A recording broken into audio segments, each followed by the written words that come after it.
2024-25 বিত্তীয় বৰ্ষৰ বাবে আজি যি কেন্দ্ৰীয় বাজেট সংসদত আজি উত্থাপন কৰা হৈছে এই বাজেটৰ অন্যান্য দিশবিলাক আমি বাদ দিছো। বাজেট সম্পূৰ্ণৰূপে এখন হৈছে কেৱল এই বিজেপি চৰকাৰটো বৰ্তাই ৰখাৰ বাজেট।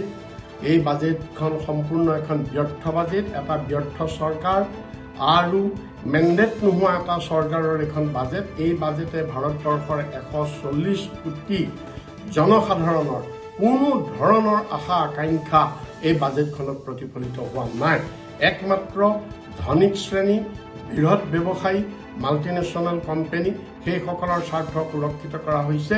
দৰিদ্ৰ ৰাইজ, দুৰ্বল শ্ৰেণীৰ লোক, শিডিউল কাষ্ট, শিডিউল ট্ৰাইবছ, পাহাৰীয়া লোক, দলিত, মহিলা, যুৱক, কৃষক এইসকলৰ কাৰণে এই বাজেটত কোনো ধৰণৰ পৰিকল্পনা নাইকিয়া। যি কি নহওক, কিন্তু আজি সবতকৈ দুৰ্ভাগ্যৰ কথা আমাৰ অসমৰ বেলিকা।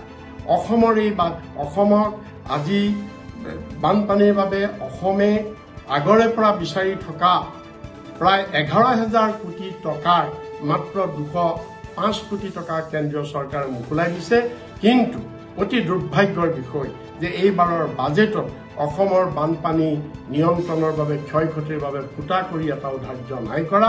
আনহাতে বিহাৰৰ বানপানীৰ বাবে 11,500 কোটি টকা ধাৰ্য কৰা হৈছে আৰু গোটেই বাজেটৰ সিংহভাগ টকা কেৱল অন্ধ্ৰপ্ৰদেশ আৰু বিহাৰ, নীতিশ কুমাৰ আৰু চন্দ্ৰবাবু নাইডুক সন্তুষ্ট কৰিবৰ বাবেই বিজেপি চৰকাৰখন বৰ্তাই ৰখাৰ স্বাৰ্থত গোটেই ভাৰতবৰ্ষৰ 140 কোটি মানুহৰ স্বাৰ্থত জলাঞ্জলি দি এই বাজেট কেৱল এই দুখন ৰাজ্যৰ স্বাৰ্থত বনোৱা হৈছে।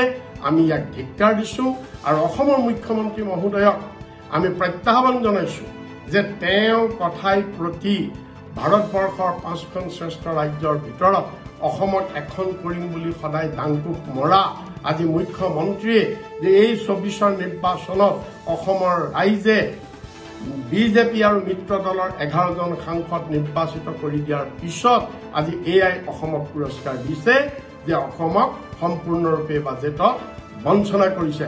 আমি মুখ্যমন্ত্ৰীক প্ৰত্যাহ্বান জনাইছো যে এই বঞ্চনাৰ প্ৰতিবাদত অসমৰ এই স্বাৰ্থ কেন্দ্ৰীয় চৰকাৰে বিঘ্নিত কৰাৰ প্ৰতিবাদত তেওঁ সৎসাহস আছে যদি পদত্যাগ কৰি দেখুৱাওক।